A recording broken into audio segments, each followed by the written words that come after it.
I've been receiving a number of negative comments recently on my videos, especially on the Koran and Toilet Etiquette. A few weeks ago, nadzftfatz commented in part, "But do you think I'm going to let you sit here and talk about my religion like that?" I responded in part, "There's the rub. I can say what I choose to, and you can't do anything about it. While I have not made a vid about Islam in about 8 months, I guess I can make another just for you." Meanwhile, just the other day, Jalam09 wrote in part, "You're one hell of a pervert." Apparently, they're not familiar with a long, hard, and probing policy that I have in comments here on my channel. Trespassers will be violated. To clarify, by violated I mean confront their fallacious premises with facts from reality. Today, let us examine evidence from Islamic texts demonstrating that Muhammad was a bisexual transvestite who had sex with a corpse. As this vid will deal in detail with the sexual deeds of Muhammad, it is rated NC-18, and all children should leave this video immediately. This evidence has been presented by a Coptic priest, Father Zakaria Botros. I reviewed the translated and summarized extracts posted on Jihad Watch. As I may not have time to review and comment on the complete 3-part post series, I recommend it to those who want to learn more about the life and deeds of Muhammad. I'll put a link in the sidebar. Let me again repeat Botros' admonition.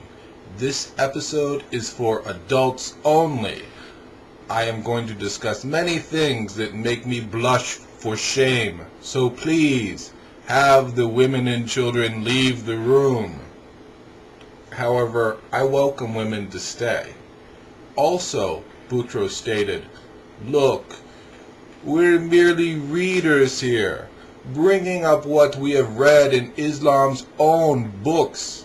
If Muslims don't like it, they should go and burn these books." Those referenced books are Islam's holy texts. Muhammad was documented to have had sex with 66 different women. Sirat al-Halabi and Ibn Sa'd discussed Muhammad's insatiable sexual appetite for women. A husband would have to divorce his wife so that Muhammad could have sex with her. Muhammad felt justified in having sex with a woman against her will. Included in the Sunnah Bahaki and the Ali Halabi is the story of Zahir, who reported that Muhammad loved him. Zahir was a dude. One day, Muhammad snuck up on Zahir from behind and grabbed him in a bear hug. Zahir protested until he realized that it was Muhammad, at which point Zahir pressed his back against Muhammad's chest. To maintain cultural context here, I remind you that Arabs like to do it camel style. The Sunnah Bahaki and Sunnah Abu Duwad also report that Muhammad lifted up his shirt for a man to kiss his torso from belly button to armpits. Is that gay? Or do Muslim guys do that to each other all the time? If it's not gay, please make a discreet response video demonstrating this cultural practice and indicate whether or not there's a lot of tongue action involved. Botros cited 20 Islamic sources reporting that Muhammad sucked the tongues of children, both boys and girls, including, according to Ahmad bin Hanbal, his cousin Ali's sons, Hassan and Hussein. Are Shiites cool with that? Muhammad also reportedly sucked his daughter Fatima's tongue.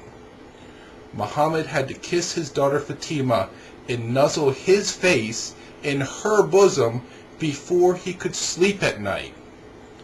Are these common Muslim practices towards children?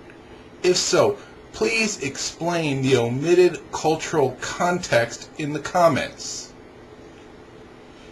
In the Musnad of Ahmad bin Hanbal, Muhammad sees a toddler, 2 to 3 years old, and says that he will marry her once she is of age.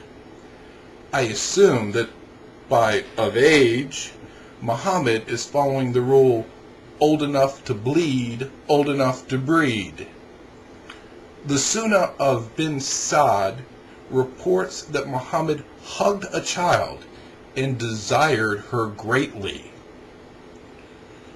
Although the translation did not provide citations, there is a hadith reporting Muhammad lying in a grave with a dead woman, and numerous hadiths characterized as him having intercourse with a dead woman. Botros reported 32 different references included within Sahih Bukhari of Muhammad wearing women's clothes. He especially liked to wear the clothes of his child bride Aisha, because they were the only women's clothes he could wear while receiving revelations for the Koran from Allah, as cited by Sahih Bukhari. The Muslim holy revelations were received by a man wearing a dress. This reminds me of my vid, Muslim Transvestites in the Veil. The third part of the Jihad Watch post continues with more of Muhammad's sexual deeds, but I'll let you explore that for yourself. Also, a fourth part is promised.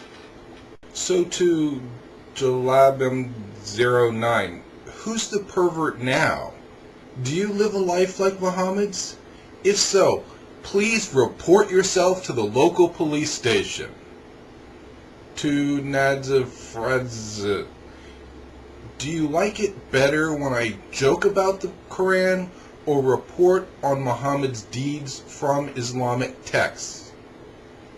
To all the other Muslim haters, not talking about all Muslims here, just the haters, instead of telling me to read your holy texts, perhaps you should study them to determine whether or not they are actually a valid source of morality consistent with reality. As Muslims lead the world in the criminalization of homosexuality, I've chosen to highlight instances of Muhammad being a bisexual transvestite. However, I'm not attempting to lampoon or demean the mutual sexual adult with adult choices of others as immoral. If you like an individual with the same fun parts, I don't have a problem with that. I would hope that homosexual, transsexual, pansexual adult Muslims could use these references to diminish the political and cultural oppression that they suffer under. To all sexual adults, I hope that you have happy, volitional, and safe sex with an adult partner who you value and who reciprocates.